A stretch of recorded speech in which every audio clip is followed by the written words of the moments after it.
दोस्तों 2 साल पहले रेहाना की शादी नदीम नाम के एक व्यक्ति से होती है। शुरू शुरू में तो रेहाना और नदीम दोनों के बीच सब कुछ बहुत अच्छा रहता है, लेकिन ना जाने ऐसा क्या हो जाता है कि रेहाना का नदीम से तलाक हो जाता है। रेहाना अपने घर आकर के रहने लगती है। रेहाना के अब्बू अमजद पूछते हैं कि आखिर बेटा रेहाना तुम्हारे शौहर से तुम्हारा तलाक क्यों हो गया। पहले तो रेहाना कुछ नहीं बताती है।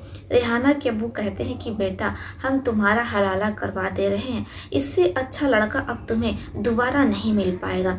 लेकिन रेहाना जाने से साफ मना कर देती है। इसके बाद रेहाना के अब्बू अमजद जबरदस्ती रेहाना को लेकर के ससुराल जाते हैं। अब वो रेहाना को वहां छोड़ करके चले आते हैं। इधर रेहाना दोबारा से अपने अब्बू अमजद के यहाँ आ जाती है और वो काफ़ी ज़्यादा गुस्से में होती है।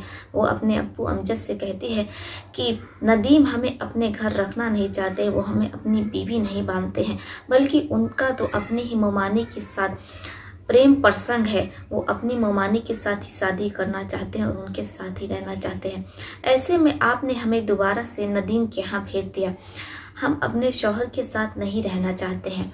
अब जब अमजद ये सुनते हैं तो अपनी बेटी को समझाते हैं कि बेटा तुम्हारा तलाक हो गया है, लेकिन इसके बावजूद भी तुम्हारे शौहर नदीम तुम्हें रखने को तैयार हैं, क्योंकि तुम्हारे जो जेठ हैं उनसे तुम्हारा हम हलाला करवा देंगे।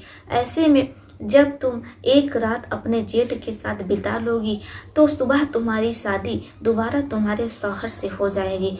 लेकिन रेहाना अपने अब्बू की एक नहीं सुनती और इसके बाद उसका तलाक हो जाता है पूरे तरीके से।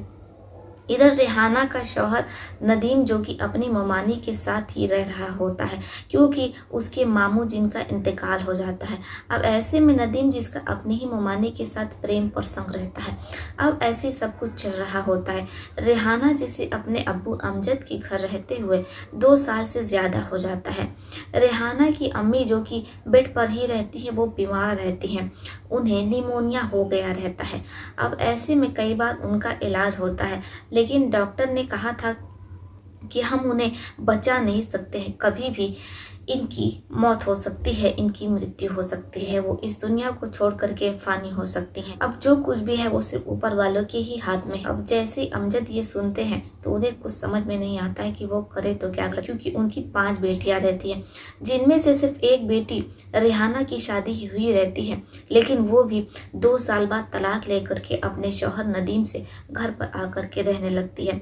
अब इधर अमजद जो कि दर्जी रहते हैं, वो कपड़े सी करके अपने परिवार का पेट पाल रहे होते हैं, लेकिन अब वो भी बीमार रहने लगते हैं, क्योंकि उनकी उम्र भी 65 प्लस रहती है। ऐसे में बेटियां जो कि बड़ी रहती हैं, उन सभी के हाथ पीले करने रहते हैं, शादी करनी रहती है। कहते हैं कि डिप्रेशन एक हष्ट-पुष्ट व्यक्ति को भी कमज़ोर बना देता है। ऐसे में तो अमजद जिनकी उम्र 65 प्लस रहती है, अब उन्हें कुछ समझ में नहीं आता है कि वो करे तो क्या करे। एक और उनकी 4 बेटियां हैं और दूसरी ओर उन्होंने उधार पैसे लेकर के किसी तरीके से अपनी बड़ी बेटी रेहाना की शादी की थी, लेकिन शादी की 2 साल बाद ही वो घर पर आकर के रहने लगती है। अब अमजद जिन्हें कुछ समझ में नहीं आता है, एक ओर वो डिप्रेशन से जूझ रहे होते हैं, दूसरी ओर उनकी 4 बेटियां रहती हैं जिनकी शादी करनी रहती है, तीसरी ओर उनकी पत्नी शबनम जो कि बेड पर रहती हैं, उनका भी इलाज चल रहा होता है।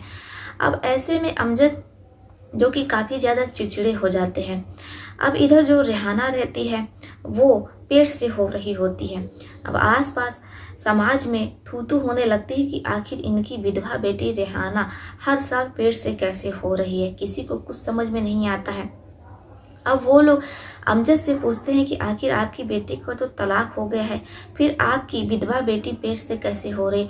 अमजद पड़ोसियों को ये कह करके टाल देते कि हमारी बेटी रेहाना पर जिन्न का साया है और हमारी बेटी पर जादू है। अब ऐसे में पड़ोसी जिनकी बोलती बंद हो जाती, उन्हें लगता कि हो सकता है जब रेहाना के अब्बू अमजद कह रहे हैं तो ये सही ही होगा। इधर रेहाना जिसकी 8 बेटियां हो जाती हैं, पहले से ही घर में 4 बेटियां हैं, इसके बाद 8 बेटियां हो जाती हैं रेहाना की।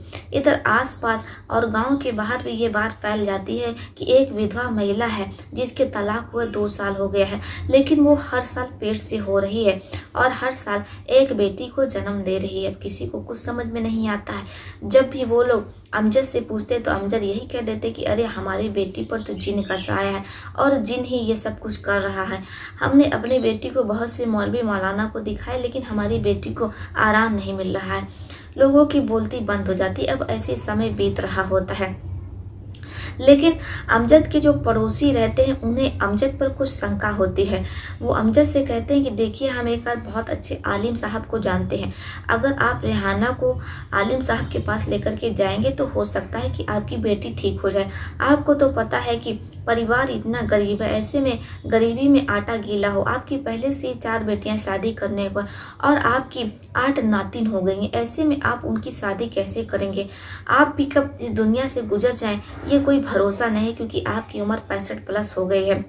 आप 24 घंटे खांसते रहते हैं। ऐसे में आपको भी कहीं कोई रोग लग गया आपकी पत्नी शबनम की तरह तो फिर इनकी देख रेख कौन करेगा? आपको तो पता है कि ज़माना कितना बुरा है, कैसे हालात चल रहे हैं। ऐसे में बेटियां सुरक्षित नहीं हैं। अब अमजद कहते हैं कि देखिए भाई साहब, आप बात तो बिल्कुल सही कह रहे हैं, लेकिन हम अपनी बेटी रेहाना को किसी आलिम को नहीं दिखाना चाहते जिसको हम नहीं जानते हैं। हम उसी आलिम को अपनी बेटी रेहाना को दिखाते हैं जिसे कि हम जानते हैं।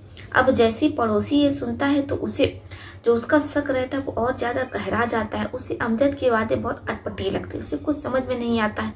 इसलिए वो ये ठान लेता है कि आखिर सच्चाई क्या है वो जान कर रहेगा, क्योंकि सवाल एक बेटी का है, सवाल बेटियों का है। अब पड़ोसी जो रात में आंगन में छुप करके बैठ जाता है। जैसे ही रात का 12 साढ़े 12 बजता है तो उस पड़ोसी के कानों में कुछ ऐसी आवाज़ सुनाई देती है कि उसे यकीन नहीं होता है। वो आवाज़ किसी और की नहीं रहती है बल्कि रेहाना की रहती है। पड़ोसी उस आवाज़ को पकड़ते हुए वहां तक उस कमरे तक पहुंच जाता है। अब जैसे ही वो देखता है पुआल जिस पर रेहाना सोई रहती है और उसके अब्बू स्वर्ग की सैर पर निकल चुके होते हैं। अब जैसे ही पड़ोसी ये देखता है तो उसे अपनी आंखों पर विश्वास नहीं होता है। इसके बाद पड़ोसी अमजद के पास जाता है। अब जैसे ही अमजद और उनकी बेटी रेहाना पड़ोसी को देखते हैं तो उनके चेहरे का रंग उतर जाता है। वो पड़ोसी से कहते हैं कि आखिर आपकी हिम्मत कैसी है हमारे घर में आने की? पड़ोसी कहता है कि देखिए, अभी हम शोर मचाने लगेंगे तो आज पड़ोस वाले जाग जाएंगे और आपकी बहुत बदनामी होगी। आप लोगों को तो ये गांव छोड़ करके जाना पड़ेगा। इसलिए अब आप तो स्वर्ग की सैर कर ही चुके हैं अपनी बेटी रेहाना की, अब मेरी बारी है। इसके बाद पड़ोसी रेहाना के साथ उसके अब्बू के सामने स्वर्ग की सैर पर निकल जाता है। अब पड़ोसी का ये रोज का हो गया था। वो आंगन में कूद जाता और इसके बाद रेहाना के साथ स्वर्ग की सैर पर निकल जाता। ऐसे ही सब कुछ चल रहा होता है, लेकिन धीरे धीरे ये बात फैल जाती है कि रेहाना का जो पड़ोसी है वो रात के 2 से 2:30 बजे रेहाना के आंगन में कूद जाता है और फिर ना जाने वो ये क्या करता है।